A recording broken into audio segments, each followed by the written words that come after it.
time on metal detecting and fishing with Romy.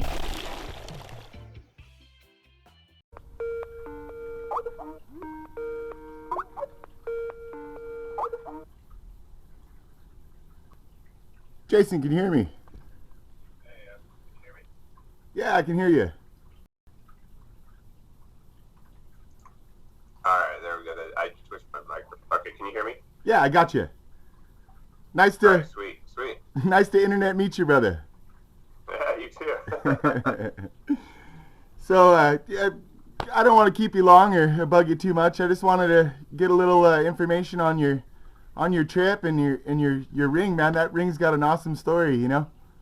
It really does. I've told people here, and they're totally blown away. You know, it's like, because we got married on October 8th, which was it was that Saturday, and then we went out to California for going to Disneyland. We went to Disneyland Tuesday, Thursday, and then went to the beach on Wednesday. That's when I lost the ring. Oh, okay. We were out.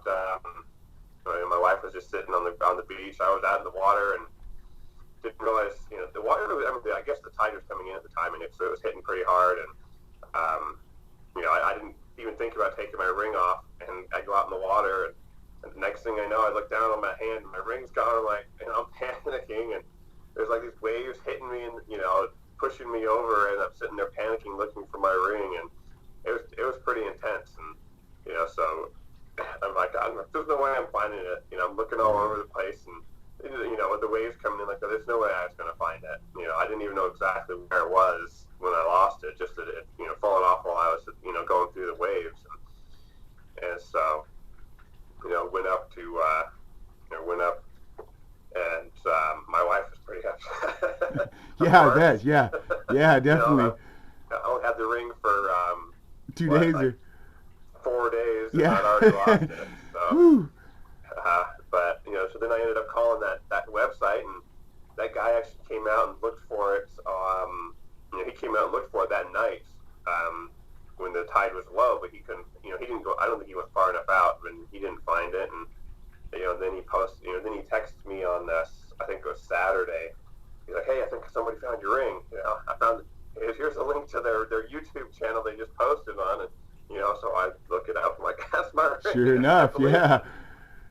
What are the odds that somebody, that connection happened? I mean, that's just crazy. Yeah, I mean, that's definitely, somebody upstairs is looking out for you. That was a crazy chain of events that led to getting your ring back, definitely. So I really wanted to thank you. That was a very awesome reward you gave me there, man. That was too nice of you. I appreciate it. Yeah, very much. I appreciate it. I appreciate what you did. Especially the hassling with the post office, which is. Yeah, that was really getting me worried, man. I was like, oh my God.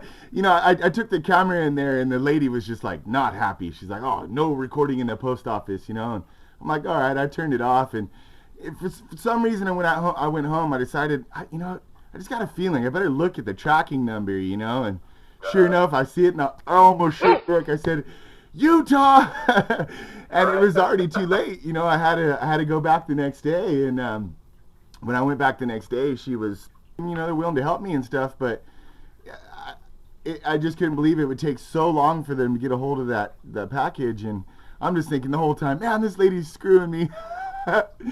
But yeah, you look at the tracking number, and it was like bouncing back and forth to like post offices all over up there. Exactly, and that's what was blowing my mind. I was like, man, what's going on? And she kept telling me she was going to call me back, the supervisor, and she was trying to get a hold of another supervisor. And I'm like, oh man, this is just playing the blame game, dropping it on somebody else. And somebody had mentioned on my video that I should call the post office myself out there in Utah. And by the time I was ready to do that, I looked on the tracking number, and it had made it to Arizona. So I was like, oh, they're lucky. Yeah. Hey, I was surprised because the package had it right. It was written on the package right. Everything was right on the package. Yeah. But it's like you'd think they would just look at the label and say, oh, this really needs to go to Arizona, And again, like I said, yeah, I read on it and pinned myself knowing that, it'd be legible, and I made sure I made it legible, and so that's why I just thought that lady was screwing me over. Yeah. And my wife was like, every day she'd be like, is it here yet? What's the new information on the tracking number? Any news? Yeah. Well, put your hand up, brother. Like, hey, guess what? Came. There it is. Cool. Yeah, Awesome. right there. Right on, Cool. Jason. I'm excited. Excited to have it back on my hands. I was wearing my wife bought like a mood ring for me to wear in the meantime until we got it back. So I was wearing this mood ring on my finger for like 2 weeks. You know, I thought that a few times. I was like, man, I hope they don't have to go out and buy another ring, you know, in the meantime while he's, you know, because, you know, when you're a newlywed, everyone wants to see the rings. You know, everyone's like, let's see the rings, you know. And I'm thinking in my head, the poor guy doesn't have his ring to show, you know. I hope they didn't have to go out and buy another expensive ring. Yeah, everybody would look, I'd be like, everybody would see my hand and like, is that your wedding ring? I'm like, no, that's not my wedding ring. I have to tell the whole story. Yeah, too cool.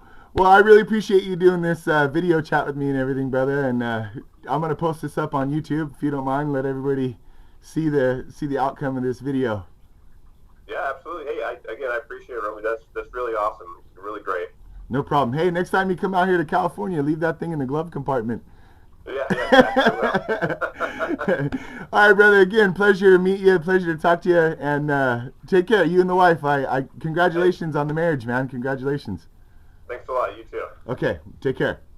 All right. Bye-bye. Bye. Well, that's it. We got Jason his ring back. And couldn't have been a nicer guy. He gave me an awesome reward, and it's a pleasure to talk to him. And that's sometimes, you know, in this hobby, we don't always find, you know, the greatest things, but we do sometimes find rings, and, you know, a lot of time we can't find the owners. But the times that we can, that's a treasure in itself, being able to return the ring. It really is. This is my first ring return. I didn't get to meet him in person, but that was awesome of him doing that. Thank you very much, Jason. I've returned some cell phones, wallets. I actually got, I was showing a buddy yesterday, a letter I sent all the contents of a wallet that I found. It was pretty beat up. It washed up after some pretty gnarly storms we had here. And I sent the contents to the owner, his address. It was on his ID. And they sent me back a piece of mail with a gift card in it. And I was like, well, what, you know, the wallet had been lost to the ocean for 2.5 years, they said. And they were just shocked when they got the contents in the mail of the wallet, you know. And I actually found 2 people's wallets that day and sent them both off to the addresses on the ID. One guy never wrote back. I was worried they both died. I just thought it was really weird somebody had lost their whole wallet to the ocean, you know. I just thought somebody may have fell off a boat or something. I don't know. But long story short, I've returned a few things, and it is really neat to interact with people and get them back their belongings. And that is a special part of this hobby, is we're able to help people sometimes in that, you know, find keys. And keys was one thing. I found a gentleman's keys. It was from Texas. Or no, he was from Oklahoma, but he had a gym pass in Texas, I believe, or the other way around. And he was in California for a business trip, and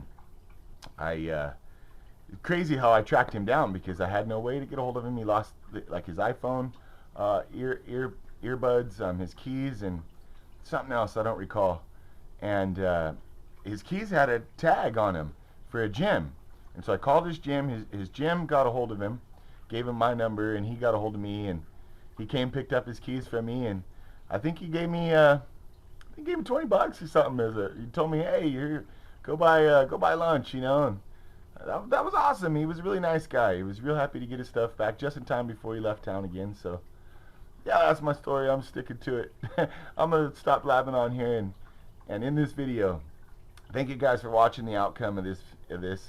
I know it's been a long time coming, but it really took a long time to get Jason's ring back to the poor guy. So that's it. Thanks, folks. We'll see you on the next video.